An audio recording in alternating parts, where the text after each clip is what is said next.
Okay, so I did it. I went full cold turkey, deleted everything for a solid 30 days. No Instagram, no TikTok, definitely no doom scrolling on Twitter. And, you hear about this all the time, right? All the self-help gurus promise this like magical transformation. They say you're going to find clarity, you're going to write a novel, you're going to achieve inner peace. But what I actually found was not that, not at all. It was something else entirely, and it's definitely not what they tell you in those tidy little productivity videos. I mean, I genuinely expected some kind of revolution in my brain. I was really ready for the clouds to part and for my focus to become, laser sharp. But the reality? It was just messy and super uncomfortable. And if I'm being honest, it was just deeply, deeply confusing. So that first week was a real trip. It was this constant battle. I was expecting mental clarity, but what I got was this huge, gaping void of time and just this intense, gnawing boredom. I thought I'd get increased productivity, but instead, my brain was just screaming with FOMO. Like, what was I missing? What memes? What news? And inner peace? Yeah, right. Forget about it. The weirdest part, though, was the phantom scrolling. My thumb would literally twitch, reaching for an app that wasn't even on my phone anymore. It felt less like some spiritual retreat and a lot more like a really messy, awkward breakup. After a couple of weeks of feeling like this, I really had to ask myself, was this even working? Was I just torturing myself for no reason? I felt maybe a little better, kinda, but it was definitely not the life-changing experience I'd been promised. I needed to see some actual data. And this became my new obsession. I was done with anecdotes and what some guy on YouTube said. I needed to know if there was any real, hard evidence that taking a break from the endless scroll actually has a measurable, real impact on our well-being. And then I found this. This is a meta-analysis, which is basically a study of other studies. And this one is the Motherlode. It combines the results from 20 different high-quality experiments. We're talking over 10,000 people here. So this isn't just one person's opinion or a blog post. It's a huge look at the best scientific evidence we've got on this whole topic.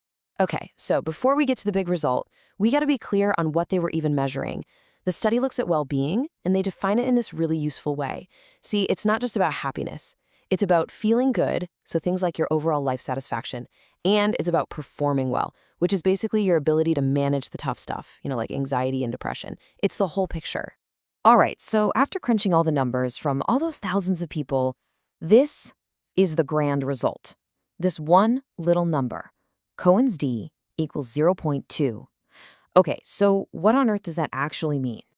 Well, in scientific language, that number means that a social media detox has a positive but small effect. It helps, yeah, but it is not a magic pill. It's not a cure-all. And I gotta tell you, seeing this was a huge, huge relief. It just perfectly explained my whole experience.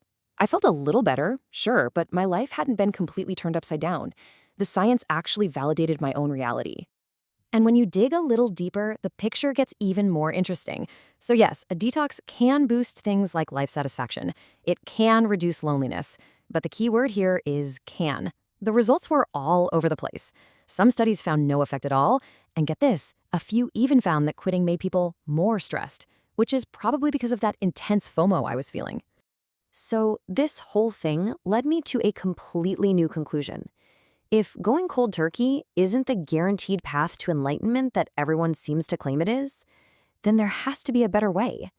There just has to be a smarter, more sustainable approach. And that's when my thinking really shifted. Maybe the goal isn't total abstinence. Because let's be real, that's not realistic or even desirable for most of us. Maybe the real goal is just getting back in the driver's seat.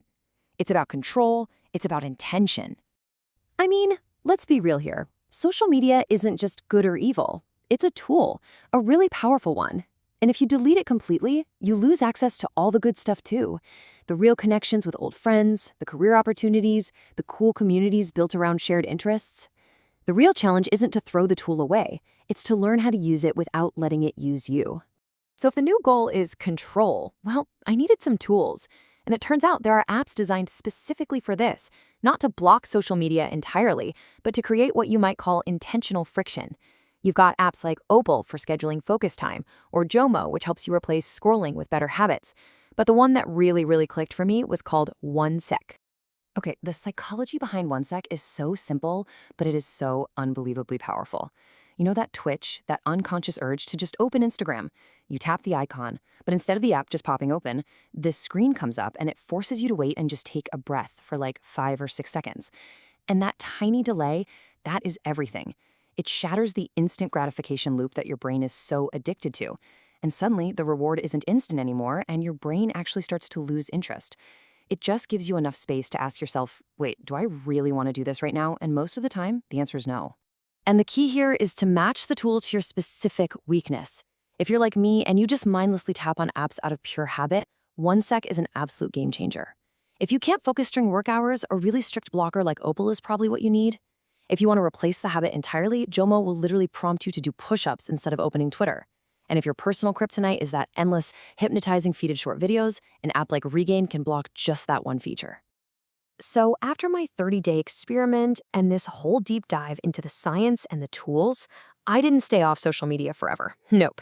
Instead, I reinstalled the apps, but this time I came back with a new set of rules, my own personal rules of engagement. The most important rule for me was having a plan for that twitch, for when that urge to scroll hits. You see, you can't just resist it, you have to replace it. So now, when I feel that pull, I try to do one of these things instead. Just 5 minutes of anything else. It could be as simple as tidying my desk, reading a single chapter of an actual book, or just getting up and walking around the room. It's all about redirecting that impulse into something, literally anything, that's more intentional. This whole experience really taught me one thing. It was never about a perfect detox. That's not the point. The real win is developing an intentional, sustainable relationship with all this technology. It's about being the one who decides when and how these tools serve you, not the other way around. It's an ongoing negotiation, not some one-time fix. Ultimately, this whole journey made me realize that we're all asking the wrong question. It's not a simple yes or no, should I quit? It's not on or off. The more important, and frankly, the more interesting question is the one you have to ask yourself. What are your rules? What are your rules of engagement? How are you going to make this technology actually work for you?